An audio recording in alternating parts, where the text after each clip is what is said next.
Hello, everybody, and welcome back to the Sanderlanche podcast. Today, we are talking about the Bands of Mourning, chapters 14, 15, and 16, wherein Marisi and Wayne escape from a hit in the cemetery.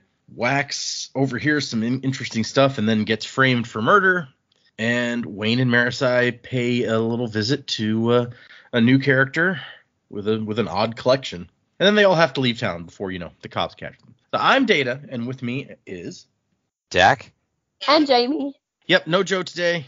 He's going to try to send in some stuff for us that I can cut into the episode, but I don't know if he's going to get it in or not. So you may or may not hear some Joe feedback as we progress. But hang on to something, everybody.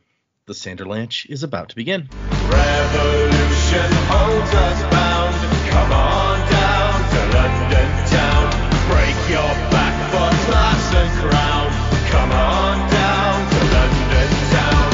Steam train running on a restless rail. Speeding right into the rising gale. Shovel harder 'cause we're on your tail. London's bloody dry. So yeah, what did you guys think of the 3 chapters that we read this time? These were pretty fun. Still seems like there's a bit of setup going on, but there were a few fun little bits in here. Wayne impersonating Death had me going for a second there, but that bit was really cool. It was actually just interesting for once to not be in the heads of the main characters. Like, here's this side character who we may or may not ever see into his head ever again, and just seeing him absolutely lose his mind when apparently Marsh just rocks up on his doorstep was pretty interesting. That was just like, here's someone who sees the world in a completely different fashion to any of our main characters, and just for this brief moment we see inside his head, it's like, oh, he's a taxidermist. That's kind of interesting. People have hobbies, whatever. So that was pretty cool. I did have to laugh when it's like Wax is making this big deal, and I was like, what is this device I found? That is a phone.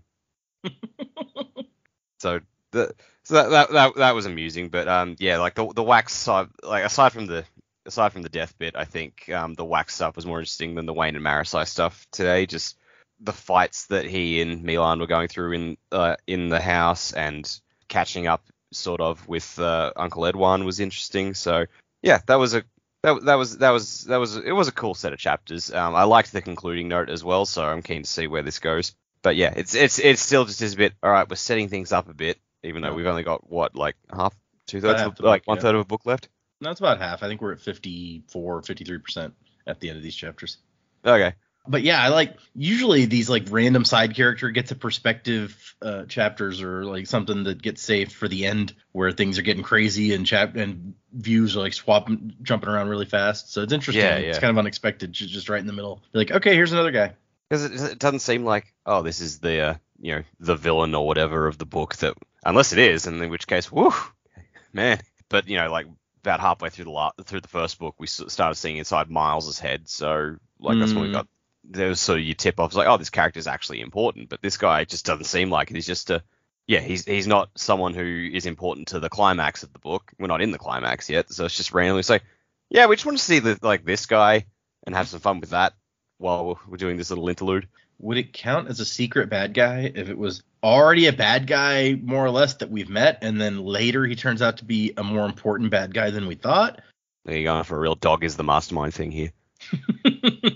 No, we've already got our secret bad guy for this book. Oh, yeah, okay. So it took me a second. I was like, wait, what?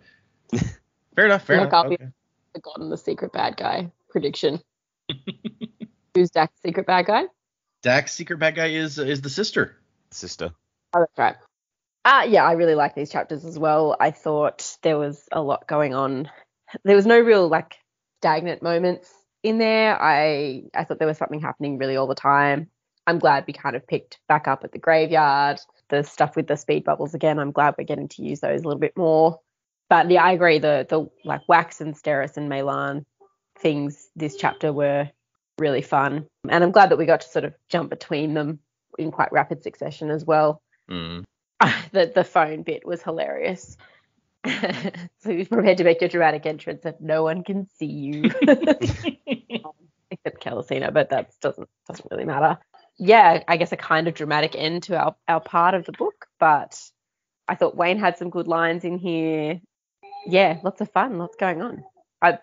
probably, I would say this is probably among my favorite set of the chapters for the book, just in the thing, and I think it wasn't real stop-start or like, oh, what's going on here? I thought there was enough to sort of progress the story.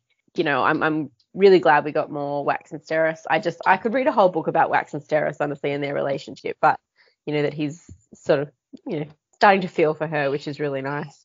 I think she deserves a happy relationship, not just an arranged marriage. So, right? Yeah.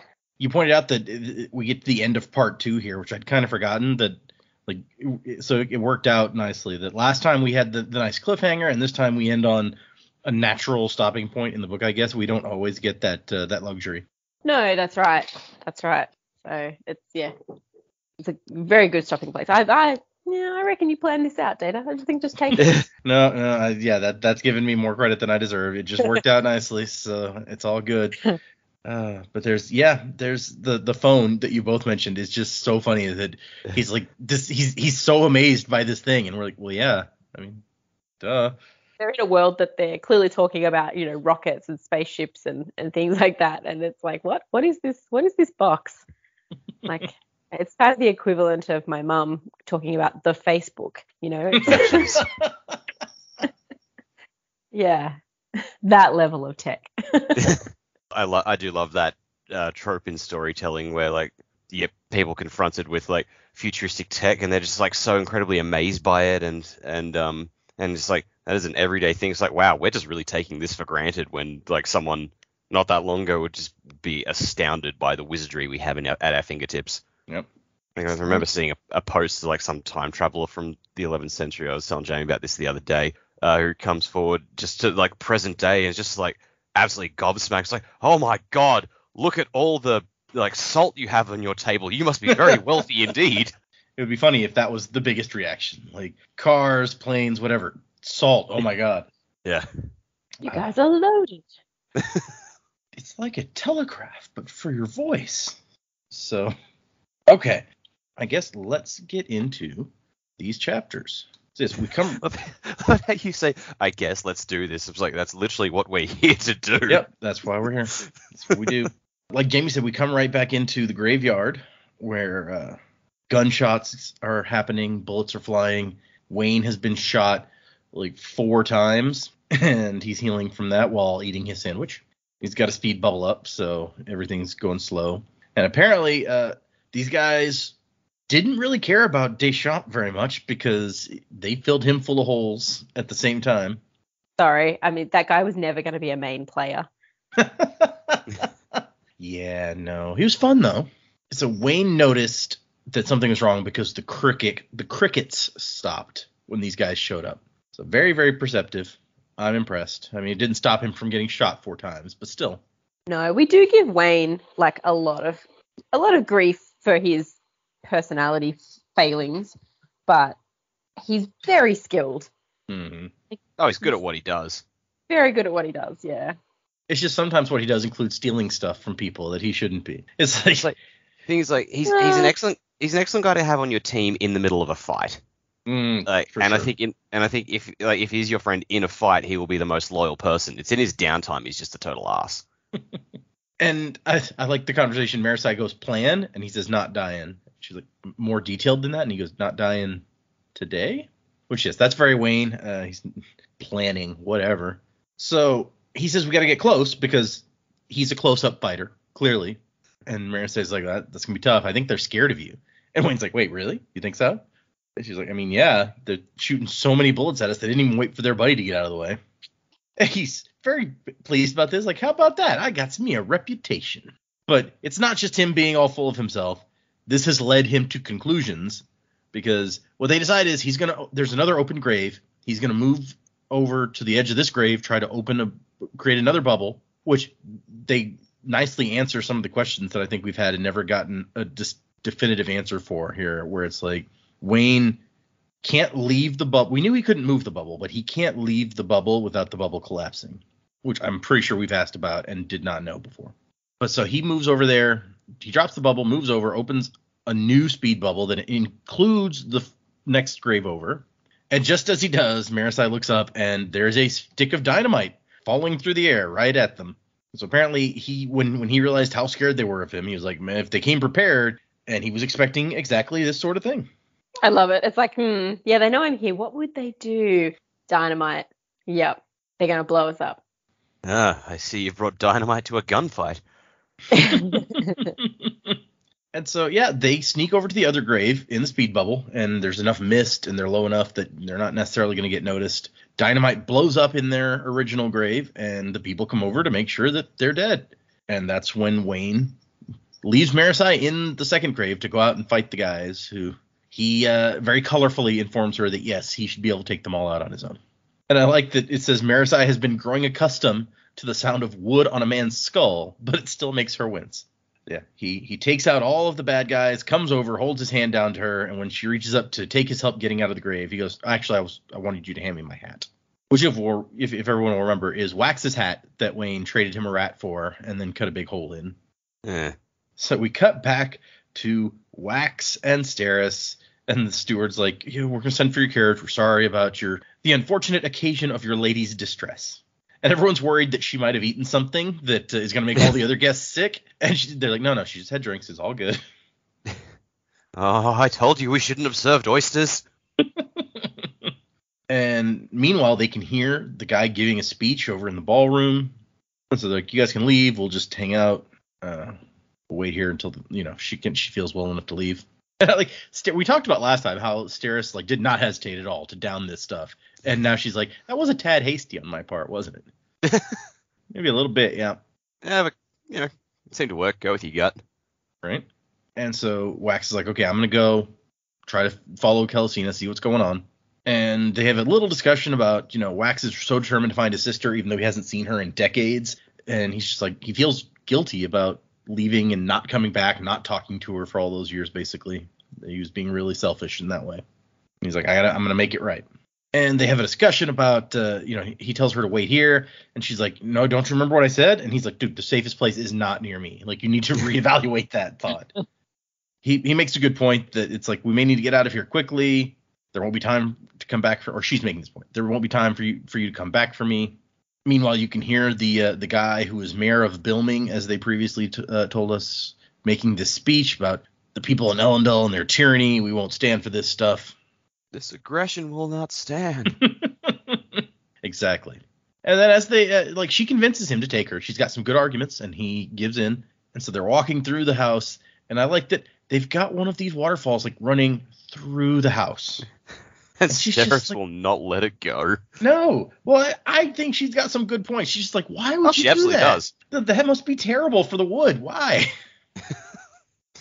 Wax is having this introspective moment. It's like, Harmony's watching. Oh, we're going to a fight. And she's just like, fucking river in the house. What? Yeah. He's sitting here thinking, Harmony the impotent, Harmony the meaningless. And she's just still going, is that even sanitary? Why would you do that? Everyone loves a good water feature. They don't stop and think it through.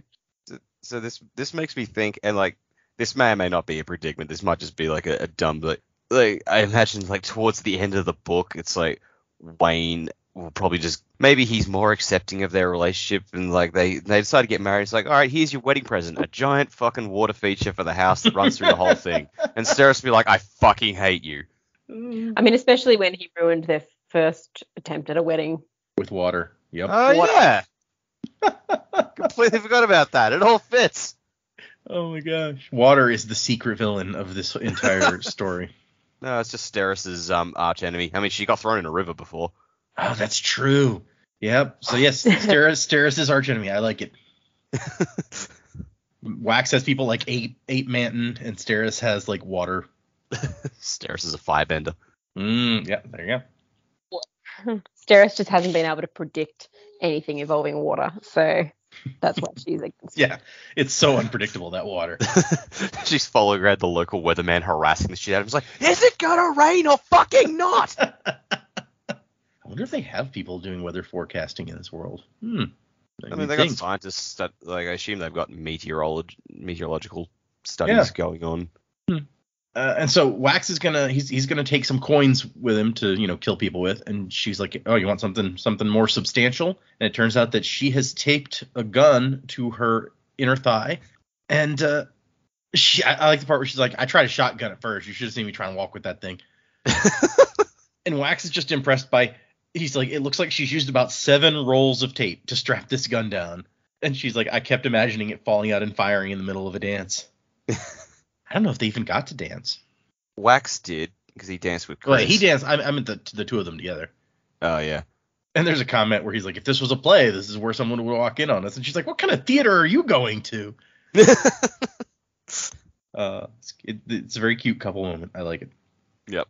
And so we cut back to the graveyard. Cops have shown up. Everything's, a piece of dynamite went off, so half the city heard about it. Everyone's here now. And while Marisai's been dealing with them, Wayne has been searching the gravedigger's shack. Oh, hold on. You got to back up. Like, the scene opens and he's snapping the legs off a chair, and Marisai's like, is that necessary? He's like, no, it's fun, though. It's fun, though, yeah. Like, all right, I'll give you that one. Things could be hidden in the chair leg. You don't know. I guess it depends on how thick the chair leg is, really. Yeah. And so the guys that they've caught, they don't know anything. They were just hired muscle. The ones who hired them mentioned Wayne's name, which turned out to be a mistake. And he goes, I'm famous. No metal in the grave, so the spike is no longer there if it ever was. Which makes sense because apparently somebody paid this guy off to say if someone came looking. So whoever did that probably took whatever it was. And finally, Wayne kicks a hole in the floor and finds a secret compartment with booze stashed in it. And Mary says, that's all. That's it, really? He's like, what are you talking about? It's great. A fella likes to hide his booze well. He's like, we came here to rob graves, didn't get a chance to do that, so I'm stealing the dead guy's booze as the next best thing. And she's frustrated because they didn't find anything useful. And he's like, oh, well, I mean, there might be something in that account book over there that I found in a false bottom in the drawer. I mean, it's the first place I looked. But See, this is one of those things where it's like, Wayne, you're very skilled. You're very good at what you do. You're a dickhead because you didn't tell anyone that you'd found it. Far out. But then he acts smug about finding it as well. It's like, oh yeah, I found that first. Like, Yeah, okay, you know what you're doing here, idiot. it is funny that they hid the alcohol more thoroughly than the illegal stuff. I guess proof that they're fairly low down the villainous hierarchy in that Pecking they don't order. know how important what they had. Wayne thinks their priorities are good, so there's that. yes, but Wayne's own priorities are shit. Yep. And so this is a ledger that records not just like Deschamps stuff, but everybody who works here. All the illegal stuff goes into this ledger so the boss can keep track. And there's a note about that one plot that's like, if anyone comes looking to investigate this, send to me immediately. And so she's like, okay, we got another stop to make. And here we go with another broadsheet page. Let me try to bring this up on my phone where I can actually see it halfway decently. It's really just additional pieces of stuff, mostly additional pieces of stuff we've already seen, but there's some interesting little. There's one I was particularly interested in the middle of the page. Which one? The play? No, the talking metal. Yes. Oh, yep. Okay. Do your metal tools speak to you? And I love the little illustration with a hammer saying hello. Hello. Your neighbors probably don't want to hear about it, but we do. Visit here. Ask for K or N and bring the talking metal with you. So general thinking in the fandom is that K or N probably means Chris or Naz, and that this is an ad that they placed. Uh, But specifically talking metal as in they're about hemalurgy. Like they said your tools talking to you, but there's that, which I don't think you can hear the metal talking to you, but if you were to be spiked with metal and you'd hear the voice, that would be something. But surely they know about hemalurgy. But if you were spiked at this point, you just hear Harmony's voice. So Yeah. So how would your metal be talking to you? yeah. My only other thinking was, is it something to do with this object, this cube that they found? It's also a thought. It's true. Could maybe the cube talks. We just don't know it yet. I'm just waiting for it to go, hello. Excuse me. Over a here. little help. Little help. I can't see from down here. I can't. I was expecting like a little British accent, but Zoidberg's is funnier. Yeah, if a tool showed up, like if a wrench shows up that talks in Zoidberg's voice, that would be something. Don't feel bad, Wax. You may have lost your sister, but you still have Zoid Cube. You all still have Zoid Cube. I turned on you like that. Oh gosh. I got an idea from somebody else online, like for when I was figuring out how to run this D&D game that I'm doing. That's like the first campaign, big thing that I've ever tried to, DM. And Ooh.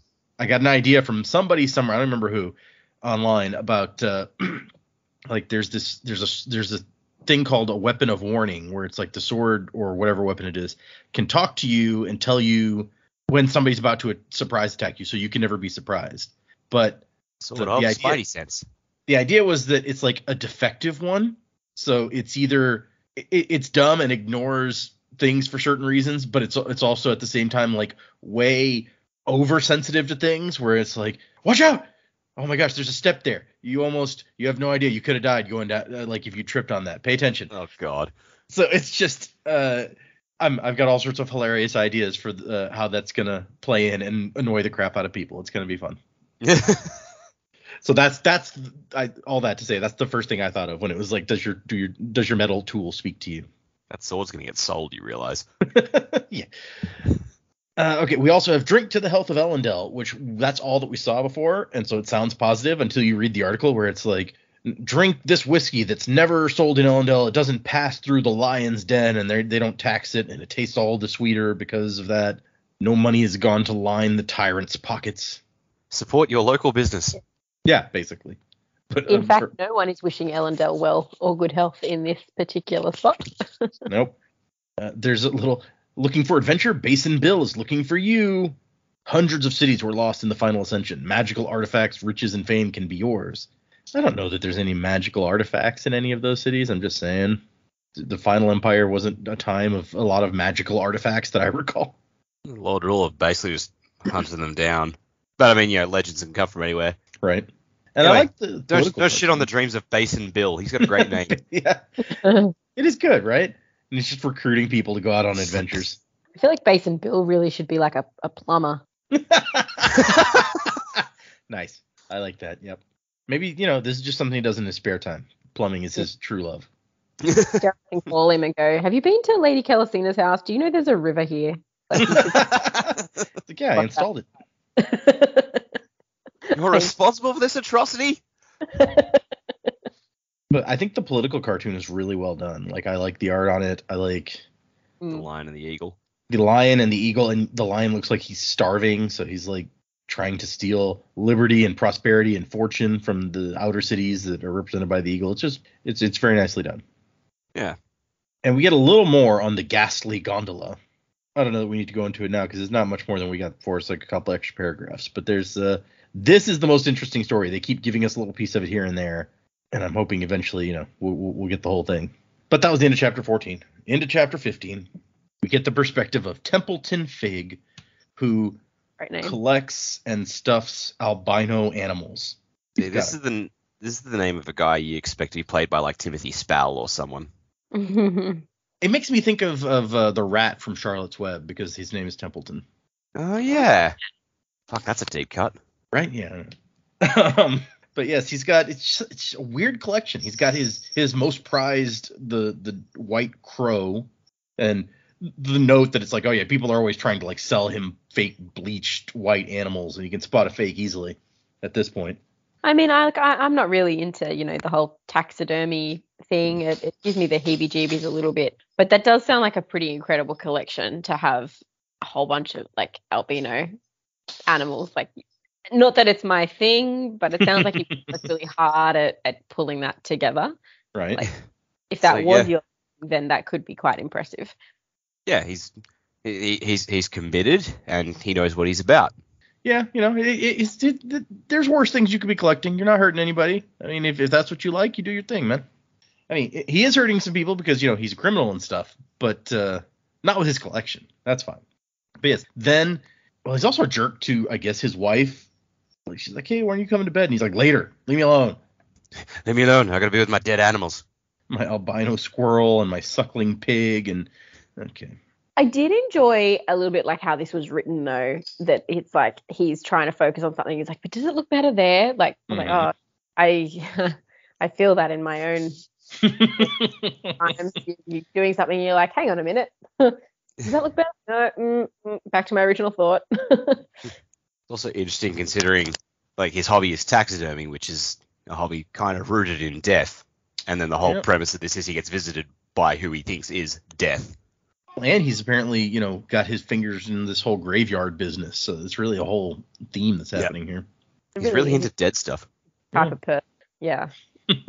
We'd be looking at him as, future serial killer material. Yeah. It's Dexter. It's fine. He is in on the whole Trellish stuff, because when he realizes something's going wrong, he goes, "Oh, Trell's body," or something. Yeah, he says Trell's, or thinks Trell's soul. Yeah. Oh, yes. Yep. It's a good point. I didn't really pick up on that. I mean, I saw it, but I didn't think about like what it could foretell there. Interesting. So yeah, like if Uncle Edwin is into the Trellishness, and it's clearly spread down his ranks into even this guy. Yeah. So as he's looking at his thing, trying to decide where his squirrel looks best, the fire just stops moving, and he's like, "Wait, what the hell?" And then the door bursts open, and the dead gravedigger falls into the room. Which I want to know, like, what did Wayne and Marisai say to all the cops hanging around to be like, "Hey, can we borrow that body just for a little bit?" Well, I mean, we'll put it somewhere you can find it, promise. But we need to add it to his collection. It just must have been a strange conversation. But so that distracts him, and then there's something at his window. Turns around, and there is a rasping voice, and he looks at the window, and death is there, cloaked in black, metal spikes protruding from the cowl of his hood. "I'm dead." "No, you die when I say." "Oh, Harmony, honestly, you're not." See, he says Harmony here, so He's just keeping his options open. Yeah, playing the field. This like the guy from The Mummy. Yeah. This did have me going for a bit. I'm just like, oh my god, is Marsh actually back? Are we going to get some... Oh, wait, no, okay. I was about the same. I was like, oh my god. I was like, yeah, finally. Active role for him.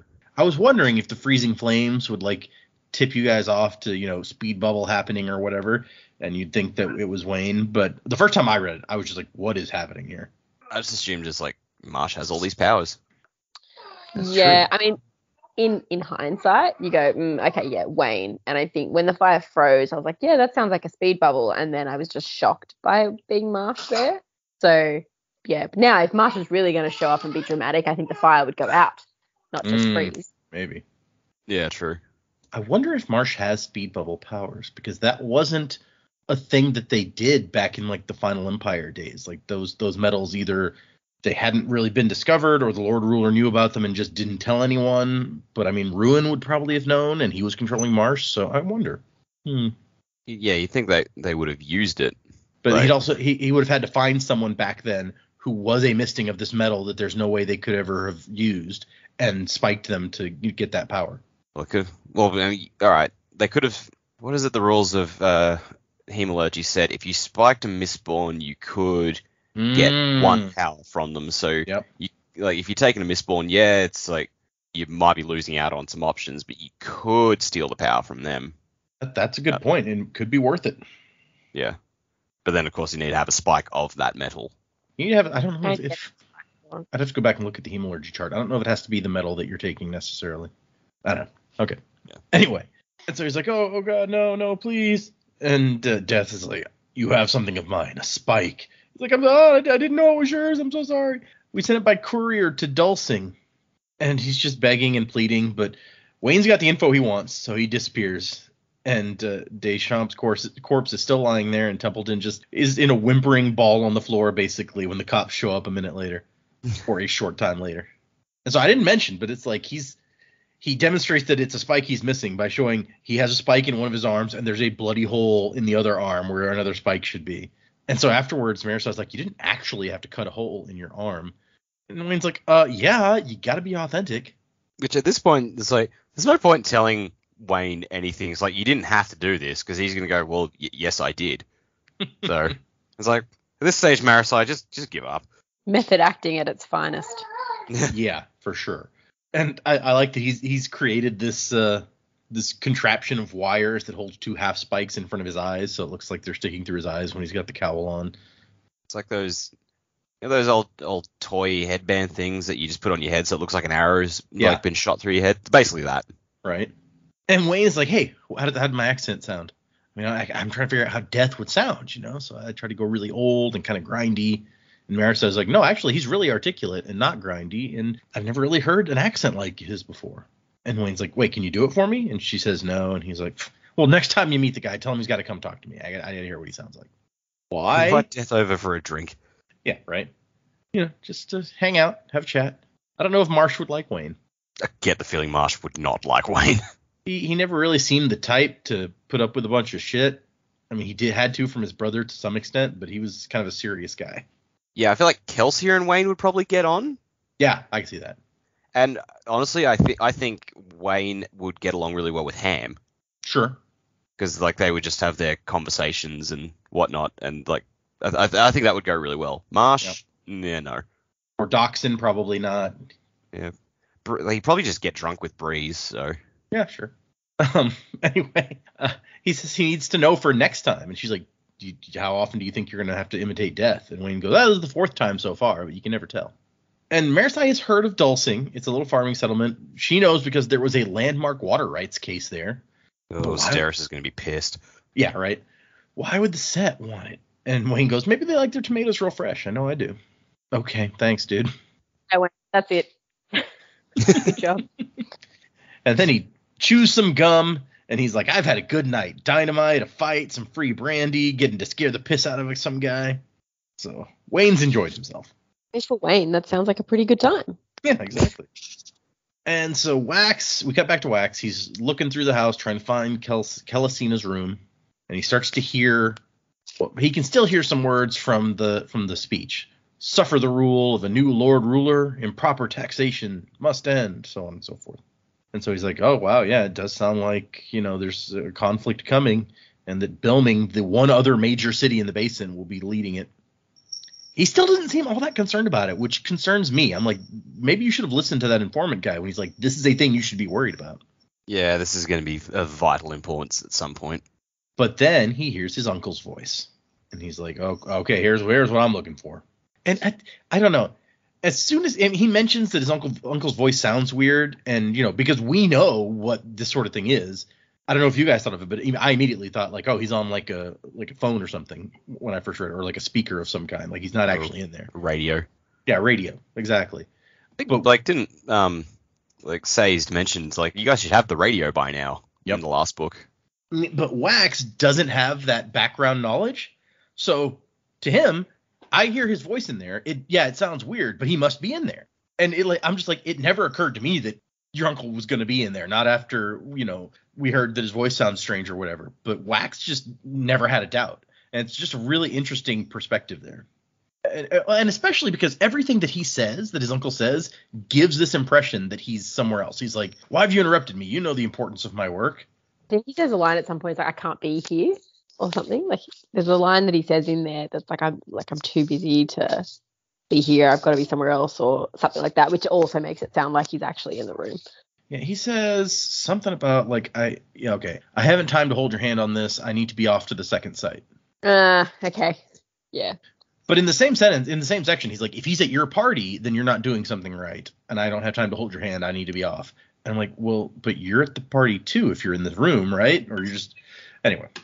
Apparently, they've been setting up diversions intentionally to draw Wax off. So that includes the train robbery, apparently. So first, I like Suit's suggestion. It's like, you're not trying hard enough. Kidnap one of his friends and leave a letter supposedly from one of his old enemies. Challenge his wits. Draw him into something. He can't resist a personal grudge. And she's just like, dude, the train robbery didn't work. What about that? Wasted vital resources, important connections I'd spent years cultivating. So I guess she had a relationship with these bandits or something, and she feels that went to waste because of what happened on the train. So you promised if we attacked while he was on board, he wouldn't be able to resist investigating. So the people sending these guys to attack the train knew Wax was there, but we determined from the way they attacked the train that they didn't realize that Wax was there. So I guess nobody told them, which, maybe mentioning that there was an Allomancer who could probably kill you all would have helped out, but who knows? And Suit says recovering the device was worth the risk.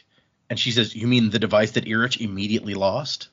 So that makes it sound like they hit the train specifically to get something, maybe the cube? Because then it says someone immediately lost it, and we know that the cube was lost to Marisai. So I think that's the most likely interpretation. I don't know. Do you guys have a different thought? I mean, possibly, like there was something else in the safe that they were still going for after they threw the cube around, didn't they?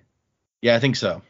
Yeah, so I don't know if there was a couple of devices there, and yeah, the cube is the main one, but there was other stuff on there that they wanted as well, so it wasn't a total write-off. I don't know. I feel like if they're looking at something that they are then immediately lost, the cube to me was definitely the front runner of the items, and it's also then something that we know our protagonists have. Mm-hmm. So I guess that's good. So they've got something they want. It's either something to bargain for later or time to start digging into what that cube actually is. Good point. Yeah. But there was also the conductor said that they were setting up some kind of device. And then when Wax got there, he was like, oh, the device was just a bunch of dynamite. And I don't know, Joe or somebody it's like, oh, the guy didn't even know. He's like, oh, some device. And it was a thing of dynamite. And I was like, or wait, was the dynamite the device that was being talked about now that we know there's some other device? And Kelesina says that guy that one, well, I guess she's referring to Irich, shouldn't be trusted with important missions. He's too eager. You should have let me recover the item. And Edward's like, oh, I know my nephew. He's probably still itching to go chase those bandits. If he's at your party instead, then you aren't doing your duty properly. And I don't have time to hold your hand. I have to be off to the second site. And so Wax is like, so the train was a distraction. And how many other things, like my uncle really does know me too well. How many of the other things that I've chased down have been plants or intentional distractions? Is Ape Manton even really in New Saran? Probably not. And Suit's like, okay, well, you have the opportunity to get the device now. I don't know what you're complaining about, really. And she's like, well, it wasn't in the things he checked at the party. Did you really think that he was going to check some mystery device at your party? But they have a staff on the hotel, or a spy, rather, on the hotel staff. So they're going to search his rooms. And this is where Wax is like, why does his voice sound so much smaller than Kelesina's? And that's probably where it hits for me, where I'm like, oh, duh, that's what's happening here. He's on like a radio. Yeah. And then the most interesting piece about the device is that Suit is like, find it. It's only a matter of time before they accidentally use Allomancy near it. So I was like, oh, okay. Now we've got some info.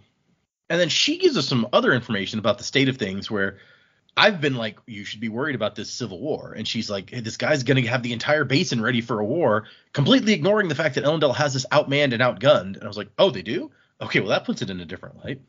Yeah. Which we found out, I don't remember if it was earlier in this book or in the previous book, about like how that town Bilming built all these new like battleships, and the people from Ellendale were all sarcastically like, oh, what are you going to do with those? There's nobody for us to fight. And so I thought that might indicate that they were more powerful, but she seems to think that Ellendale still has them outgunned. Well, I guess if Ellendale just has the sheer weight of numbers and industry. Yeah, it's true. And then it turns out that she presented the Conjurer's spike to Suit and said that the Conjurer was dead.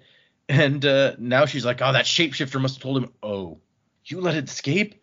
And she's like, you said it had been destroyed. And she's like, oh, yeah, we might have assumed too quickly. So now he's a little bit pissed off at her. Yeah. And so then, as he's getting prepared to go in, there's a knock at the door, and it is the steward who's like, he was sent word that Burl, who was watching for Allomancers at the party, sensed some metals in this direction being used. And Edward's like, where's Wax? And the steward says, well, his fiance got sick, so we took him to a guest room. And where is he now? And so Wax can't pass up an opportunity like that. He just drops in, and he's like, he's right here. Very dramatic. Yep. There's the Kelsia moment. Yep. Except he's a bit disappointed because while everyone's gasping and shocked, Uncle Edward is not in the room. There's just a little box on the table. And he's like, good to hear you. I hope I presume your entrance was properly dramatic. I love that line. I thought that was really cool. Yeah. Yes, I know you. As much as, Uncle Edward is a bad guy and he's like just so stuck up and full of himself. I love how sassy he can be, both here and in the previous book where Wax has the conversation in the carriage with him. It's just, he's kind of fun. Yeah. And I like, he's even like, so how is Lady Harms? I hope her ailment was not too distressing. Like, he's he's just like, yeah, let's have a little chat. It's all good. And even he's like, so yeah, there was somebody killed on that train, right? Did you look into that? And Wax says, you're trying to distract me. He's like, I am, but that doesn't mean I'm lying. I found telling you the truth is a better method in general. You should look into. I do love that. I do love that little thing. It's like, you're trying to distract me. Well, yeah, but that doesn't mean what I'm telling you is untrue. Uh-huh. I'm just He's that like, much of an asshole. Absolutely trying to distract you. But if you look into the dead guy, you're going to be impressed by what you find. So yeah, that's a very, he's dangling an interesting piece of information there. I want to know about this dead guy now. Wax is like, no, I got to stay focused. But I don't want to stay focused. I want to know. And so Suit says he's away on matters of great import. I offer up Lady Kelisina as a measure of my condolences. And so he's like, Suit's like, I'm afraid I'm going to have to do something drastic, something that will divert you for sure. What are you going to do? It's not what I'm going to do, nephew. It's what I'm doing. And so something smashes into him. And he looks up, and the steward has grown to incredible strength and size. She is a ferrochemist, a brute. And he holds up his gun at her, and she smacks it out of his hand and hurts his wrist. And then she picks up the gun and shoots Kelisina with it. And then in the doorway, there's a maid. And she's like, Lord Ladrian killed our lady, and starts running down the hall screaming about how Wax has murdered Kelisina, despite clearly having seen what actually happened. So Suit has more than one person working for him on Kelisina's staff. You're all in on it. It's just one of those moments where, the bad guy says, oh, we have people everywhere, and then like all the people in the room just turn around and point their guns at the hero, and it's like, oh shit, you really do have all of them. I just like that this was such a known plan. Like, he didn't even have to, as far as we know, give a code word or anything. He was just like, oh yeah, Wax, sorry, I'm gonna have to do something serious. And the steward's like, oh yeah, okay, so I need to kill her. Got it. Well, I assume it was like, you go. Oh, I was just gonna say they've done a Steris level of planning. It's like, okay, if I say the word serious, this is the action. If I say dire, this is the action. They're just very smart. I assumed it was like, I offer up Lady Kelisina as a measure of my condolences. Guess we're killing her, guys. Let's go. Good point. He did say that. And I think my favorite bit is when Wax is like, you bastard, towards the box. And his uncle knows exactly who he's talking to. He's like, no, that's patently false, Waxilium. You have a clear understanding of my parentage. And then he's like, better be careful, nephew. I've told them to kill you if they can. And Wax is just like, I want this box. We're going to investigate what this box is. He's very determined to take it with him. And so he tries to escape. He's running down the hall. There's some guys with aluminum weapons, which he's like, oh, this is one of Suit's kill squads. He's always giving them aluminum guns, damn it. And so he's trying to escape, running through the various hallways. Here comes that terrorist woman again. He slammed a door into her as he was escaping and broke her nose, and now she's kind of pissed off about it. And here's when Meilon shows up, and she's like, you did start without me. This is not the time. And the terrorist woman, with her super strength, comes up and punches Meilon and shatters her hand. The thumb ripped almost free, which that's a picture that I don't necessarily need. Yeah. And And Meilon reveals that she has a metal skull, and she's like, be careful what you punch. And then she rips her forearm off and has a blade and shoves it through this terrorist woman's chest. And she's just like, man, I love this body. This is pretty cinematic. That's like when she ripped her arm off to have a blade there. I was like, holy cow, that's very cool. It is very cool and very disturbing at the same time, which is the Khandra all very around. Cool. It's like that lunatic from the Shang-Chi movie, Razor Fist. Oh, yeah. That guy's messed up. Yeah. I mean, yeah. He's always been one of those people in the comics who's like, how is this guy a thing? How does he bend his arms or whatever? How does he go to the bathroom? But at least in the comics, he's got two blades instead of one. So Meilon didn't make that mistake. I was watching, I think it was one of the pitch meeting things for Wolverine, X-Men Origins Wolverine, where it talks about how, like, after they, do whatever they do to Deadpool for the big fight at the end of the movie, he's got like these big swords that come out of his arms. Oh, that's right. Yeah. And the guy's like, but how does he bend his arms when the swords are like in? And the pitch person's like, hey, shut up. It's like, yeah. I'm not going to answer that question. It doesn't have to make sense. But it turns out that her entire skeleton is made of aluminum, which, geez, that's expensive. So it's got to the point, anytime anyone mentions anything aluminium in these books, I'm just like, how do you afford that? Yep. She says she's had some centuries to save up, so it's all good. Yeah, that's fair. So, was it like, Fry checks his bank account after 1,000 years, and he had like a few bucks in it, but the interest has made him a millionaire. Yep. And so I think that this is also a very cinematic moment where it's like these guys are coming. Wax flips around the corner, grabs the guy's gun, and puts a coin on his chest so he can push the guy into the other guys, flips the gun over in the air, and then shoots all 4 of them with 4 quick shots. And the first bullet pulls to the left slightly, so that allows him to adjust for the next 3 shots. And he comments on Melan and how she just ripped her arm off. He's like, no, it goes right back on, see? And then, so they're going to escape, and she offers to recover the guns that he checked. He's like, can you actually? That would be awesome. Okay. And he finds in the terrorist woman's hand a bracelet that looks, like a metal mind. It's a very heavily invested metal mind, in fact. And he's like, was Kelisine a terrorist? And Melan's like, how the f would I know? So they're going to get out of here. And he goes and finds Steris, who crawls out of a shrub. And she's like, how'd it go? And he's like, I think I accidentally let them implicate us in Lady Kelisina's murder. And Steris' response is, bother. But as we find out later, this was page 17 of the book that she gave Aunt Jen. It's like, framed for murder. So she's like, look there, that'll tell you what to do. Like, I already gave you instructions for the situation. So, yeah, the rest is really just mopping up. Although there is a great moment where Wax pushes them up above the clouds, and Steris has always liked the flying through the air thing, and she's just like, when you're up above the clouds and you can see the night sky, it's just so beautiful. And he starts having like feelings looking at her and kisses her, and it's a very, very sweet moment. I like it a lot. Yeah, that was nice. It is. I also like the name they've given for the area above the mists is the Ascendance Field. I thought, ooh, I like that. That's really cool. That is. Yeah. So yeah, they get back to the hotel where Wayne and Marasi are hanging out, and Wayne says, how'd it go? And Wax says, and immediately goes to pack, and Wayne's like, oh yeah, we're leaving, guys, come on.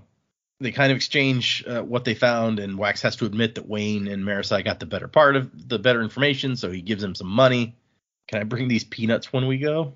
And I like, Steris is already packed, and Wayne's like, you got that from me, didn't you? Being packed. You could never have thought of something like that on your own. It's like, what are you going to trade me for it then? Got to have something good to trade when you take stuff. Another idea seemed worthy. Yeah. How about you shut up? There's an idea. But yeah, my favorite section is like, as they're leaving, she's like, frame for murder. It's page 17 of the list. Don't let them harass our servants too much. And so then fuck the servants. They've left town, and Wax is thinking about Harmony, and he's still very bitter there. And him and Melan have a discussion about what they need to do. Because Wax is like, look, word gets out that I killed this nobleman at her party. It's just that could be the thing that starts a war. And I might be able to prevent it if I can get home and explain what happened, and we can get out ahead of this. And so he's like, I need to go back. But at the same time, he doesn't want to go back. He wants to go after his uncle. But that's exactly why his uncle did what he did, because, like, it's Wax's responsibility at this point to go back and protect people from a war by trying to get ahead of this thing and stop it before it starts.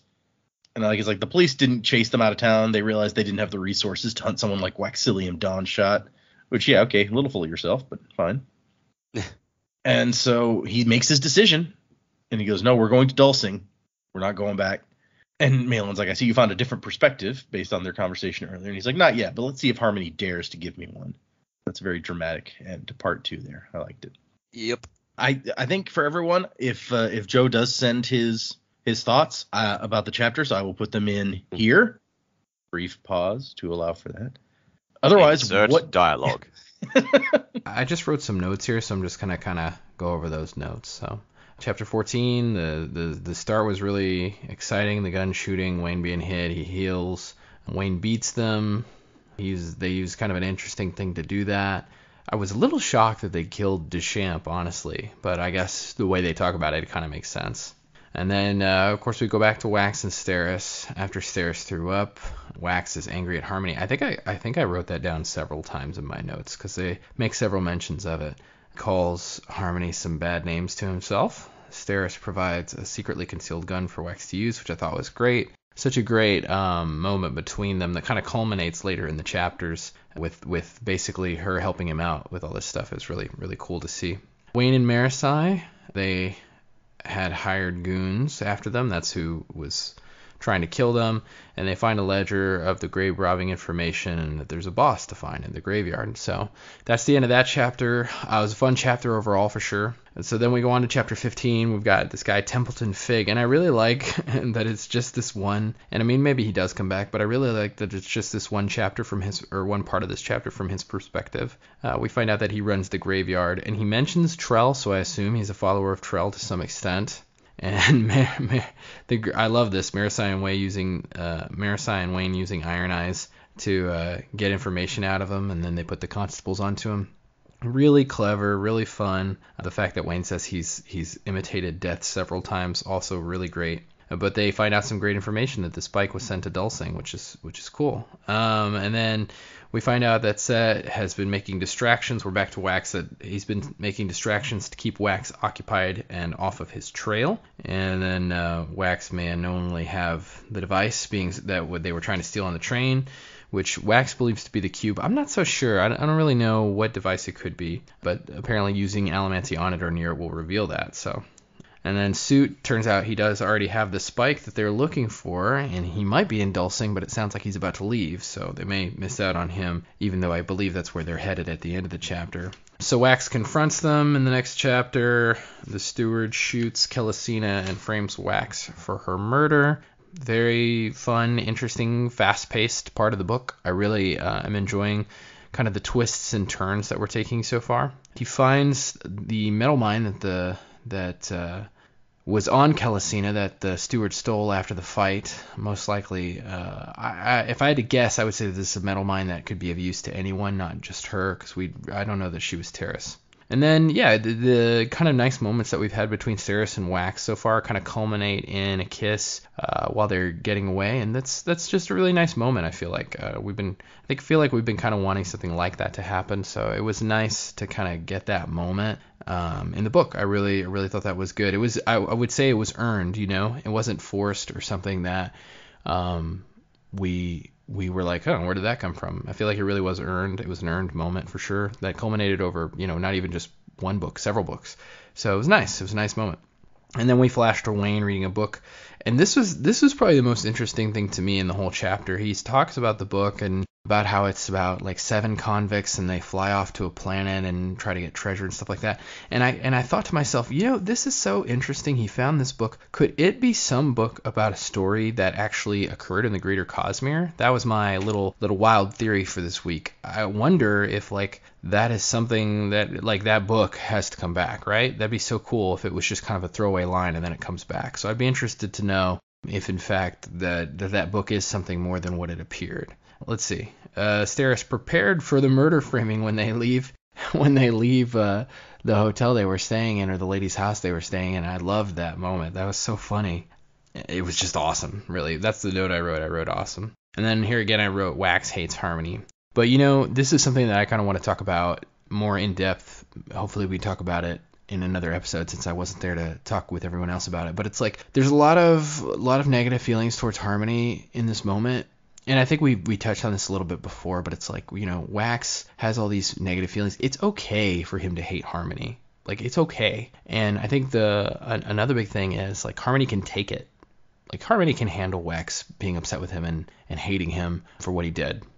And it's okay for Wax to hate him. Like, it's not a bad thing. Even if Harmony is God in this situation, like, it's okay to be angry with Harmony. So I really like that they kind of keep bringing us back to this, and I assume we're either going to be, this is my long-term predictions. I kind of been just making little predictions throughout this. So my long-term hope is that things will come to a head either one way or the other with Harmony. Either Wax is going to go back into the fold and kind of get back on good terms with Harmony, or he's going to go the other way and it's going to be a complete depart. But I think we kind of had our departure at the end of the last book, so I think maybe by the end of this one we'll be back in kind of, not to be too punny, but we'll be back in kind of a harmonious place with Wax and Harmony. So that's my big prediction probably coming out of this. I do also predict that they're going to go to Dulcing, but they're not going to find Suit. Maybe they'll find traces of the second site or where Suit's headed next, because I do think that maybe when he was talking to Kelisina that he was actually in Dulcing at that moment.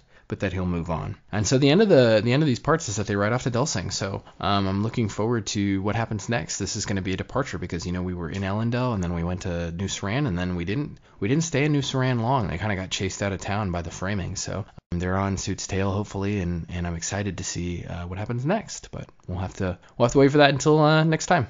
So okay, let's do. We're pressing close on our time, so let's do predicaments. What do you guys think? Where are we going for part 3? Okay, so they're really banging on about this war in Elendel, and the war of Elendel against the other cities, and I was like, so I'm not sure. Is it like, they're making it really obvious that Wax has to go back and sort it out, and so his choice to not go back scene is very dramatic. But like, what if that's like the ultimate misdirect? Is like Suit is making it so obvious that he has to go back, so that Wax is naturally drawn into not going back when that's actually what he should be doing. It's like, I don't know, Suit is has played him so well, and like maybe that's just more of him playing him, but like it gets to like so many levels down of like who's playing who at that stage. You just struggle to wrap your brain around it. So I don't know if that's the case, but I was like, it's still a possibility that this hunt they're going on now to Dulcing is still in fact another misdirect of Suits to keep Wax from where he's meant to be. As for, Wax makes a note that, Edwin knows him too well considering he's barely seen him. So he has to have an in somewhere, and I don't know where. And look, I really hope this isn't the case, but really the only one of the people traveling with Wax whose head we don't really see directly into, who doesn't narrate chapters, is Steris. And so I really hope Steris is not an informant for Suit, but I can't really rule it out at this point. That would be dramatic, a big reveal. That would be, especially because now their relationship is really starting to improve to the point where Wax is starting to find he actually genuinely does love her. But as I said, I don't want it to be the case, but I can't rule it out. That's a level of secret bad guy that's not what we've hit before. That would make me really sad. Oh yeah, me too. I don't know about Hope you're not bad guy, but forced informant.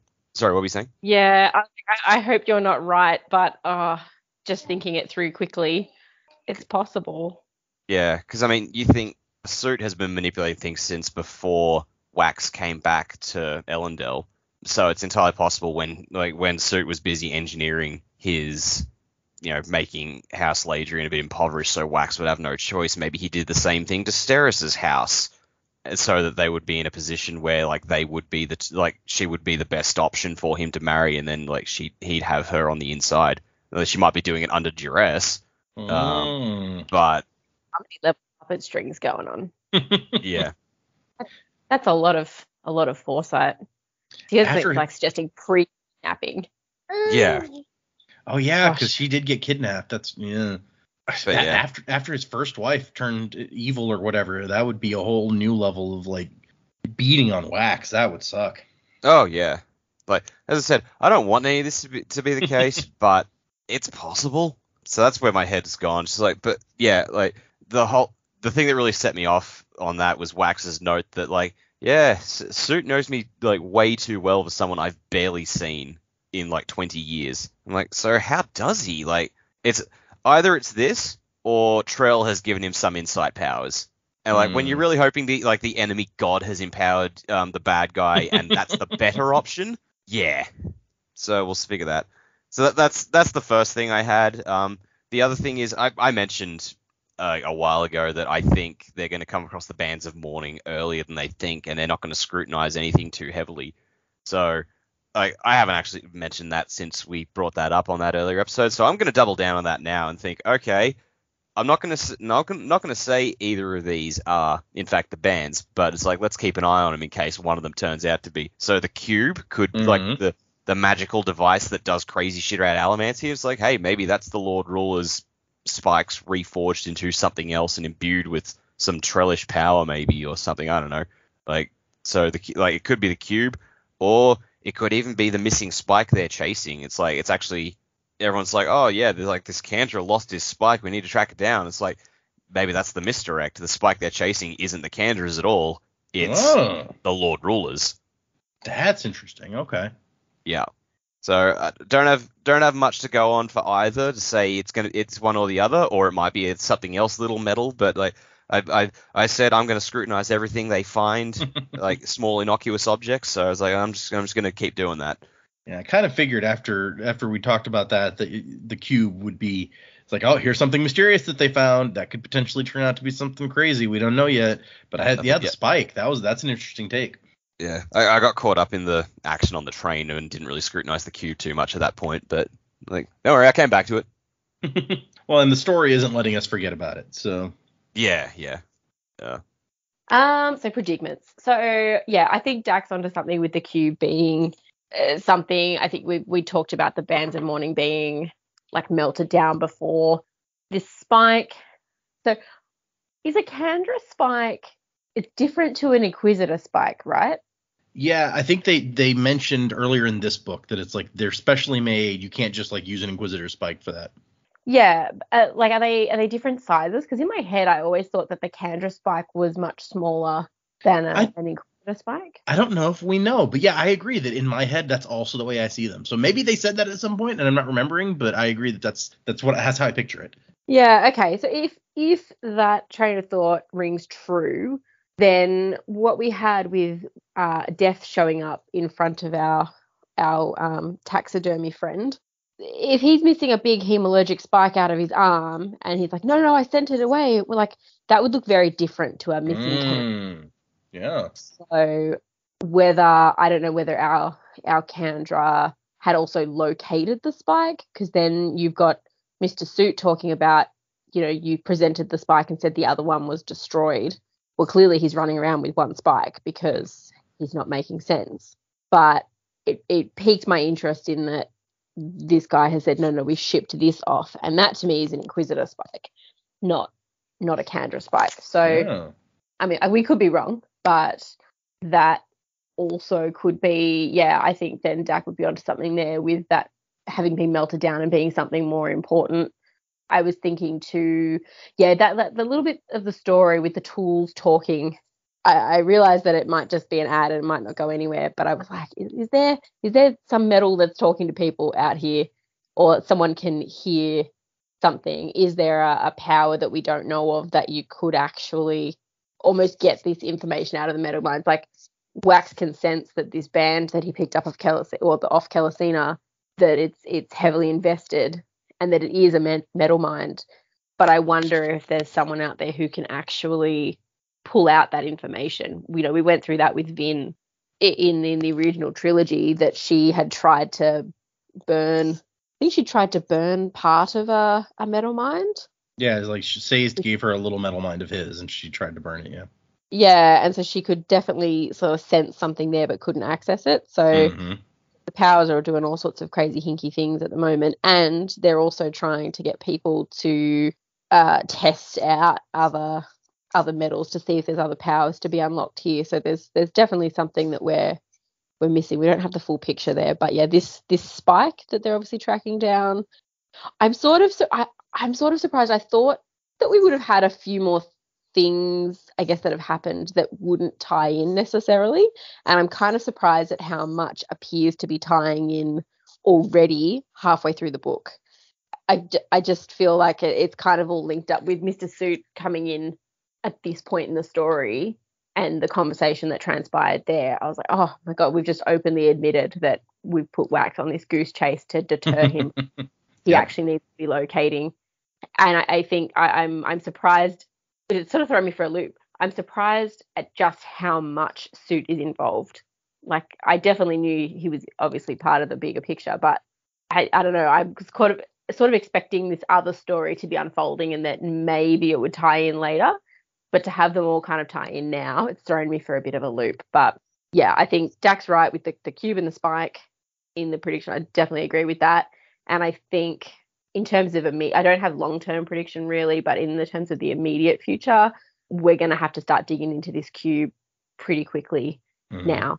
I have to figure out what's going on with that. I don't know if there's someone that will be able to help them with that, especially now that Wax has overheard that conversation. There's probably a little bit more to go on, but I think we're probably going to start going down that path because Suit doesn't know that they've got it necessarily. They know it's locked, but not necessarily that they have it. He seems to think that Wax has it because he was telling her, Kelesina, to like get it back from him. and Calosino was looking for it in his stuff, but yeah. They may not know for sure. Yeah. He's not going to bring it with him. But you make it Eris has got a gun, under her dress. That answers why she wore the big poofy ball gown. But what else has she got strapped to the other leg? Maybe, who knows? She's prepared. But yeah, you make a good point, especially after how like little Suit was involved in the previous book. For us to be halfway through and he just showed up and was like, oh yeah, basically everything that's happened so far was me. Like I was behind all of the stuff you've read in this book so far. So and all this stuff you've read in this book, but Suit goes back now 2.5 books. Mhm. So how much other stuff, even though like book 1, book 2, they've kind of been wrapped up with Suit in the background, how much of it is still Suit pulling the strings? And I think we've kind of got to go back and look at anything that was, and I mean, we did this in the original Mistborn trilogy too, but anything that sort of hasn't been solved, we've still got all these missing women. We're still talking about people being able to possibly breed allomancers or things or anything like that. There's a whole bunch of like little mysteries that just have kind of fallen off our radar that I'm like, oh man, we've got to have a look at all of these and see what comes back. And, we know we've got Kandra involved and, who's posing as who and all the stuff. Like my mind is just kind of a buzz at the moment with the possibilities that might happen. So I'm hoping that in the next couple of chapter sets we kind of get a little bit of a direction, but it's Sanderson. We're not going to know until the end, that last probably 6 chapters of the book. Right. That's when it will fall into place for sure. Although this is also, we're learning, like, not the end of this particular... That's true. Yeah, we got one more book after this. We're thinking it's all going to get wrapped up, but who really knows? Yep. It could all get wrapped up and something completely new happen, or nothing could get wrapped up. There's all sorts of possibilities. Exactly. There's always another secret. It's so true in these books, isn't it? Yeah. Okay. Well, I guess we have a bunch of emails, but we don't have a bunch of time left today. So what I'm going to do, and Joe's also not here. We have one new review, but Joe's not here, so we'll save that for next time. I'm going to read one quick email just to get our list down a little bit, and then we will finish up. Sure. So this email is from The Worst Mailman. It says, new listener with you, many thoughts to keep to myself. What's up? I've recently discovered your podcast, and I'm super glad that I did. I'm furiously trying to catch up, but I just finished listening to episode 22, which is the 3rd episode of Well of Ascension, and I had enough thoughts that I wanted to write in. Joe absolutely nailing Orsor's identity totally floored me. I actually gasped out loud. Dude should be a detective. I'm really looking forward to seeing if y'all ever come around on Spook, but if you don't, I'm really looking forward to y'all's reactions to High Imperial in Arrow 2. I don't know if you still read these on the show, but if you do, I'm excited to hear what you all say in a month when I actually get current. Cheers. Enjoy the next 100 episodes of Spook Hate. Yeah, if we ever come around on Spook, it hasn't happened yet. So, but and there were definitely some reactions to High Imperial as well. So I hope you enjoyed those. That's been a bunch of episodes even since then. So, hi from the future, the worst mailman. Your email made Dak laugh. That's what really matters. So yes, if anyone would like to send us emails, the address is thesanderlanche@gmail.com. You can find us on Twitter and Instagram and Patreon and all sorts of fun places. Anywhere interwebs type things happen. And now I'm turning into Sal from Futurama. It's just adding S to the end of everything. For next time, we are reading 2 chapters, chapters 17 and 18, because chapter 17 is quite a long chapter. So if you're following along, those 2 for next time. No patrons. Like I said, we have 1 new review, but we'll save that for next time when Joe is here. And 2 new chapters. Yep, that's it. So thank you, everyone, for listening. We really appreciate it. Music by Miracle of Sound. Yep, music by Miracle of Sound. I was getting there. It's okay. You kept saying, it's like, is that everything? I think that's everything. I'm like, it's not. Honestly, I had forgotten until the moment I started to say it. I was like, all right. But you were right on it. So it wouldn't be an episode of Sanderlanche if we didn't almost forget to credit. It's true. It wouldn't be an episode. Joe's not here. Someone had to do it. Yeah. It wouldn't be an episode of Sanderlanche if we didn't forget something at some point. But yes, thank you, everybody, and wuzzing to the time of next. Colo?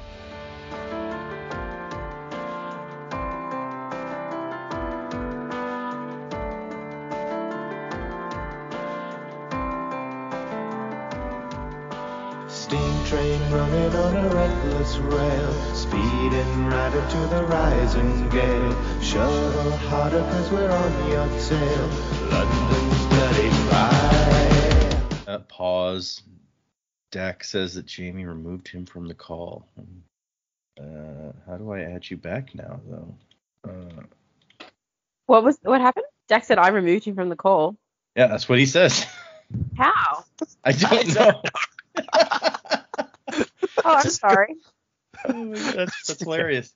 I like that it wasn't just the call dropped him. It's like it says Jamie removed you. I'll put the picture. This is a screen grab. It's so sad. I just don't know. I love that face. That's amazing. Goodbye, husband. Oh my gosh. Okay. I don't know what happened there. I didn't know you could do that. Right? Yeah, I had no clue. And look, I can't even blame. She doesn't have my phone. For once. That would also be funny though. It's like your child removes you from the call. She hangs up on people all the time. I believe it. Yeah. So does my kids do the same. Yeah. They're like, hey, there's a big red button. I want to push that one. And I'm like, no. Yeah. Why make it red? It's the one that gives their attention. Because red is stop. So stop call. It makes sense. Understand, but if Except they really in that one alternate universe that Doctor Strange went to. Oh, yeah. Okay, let's do this.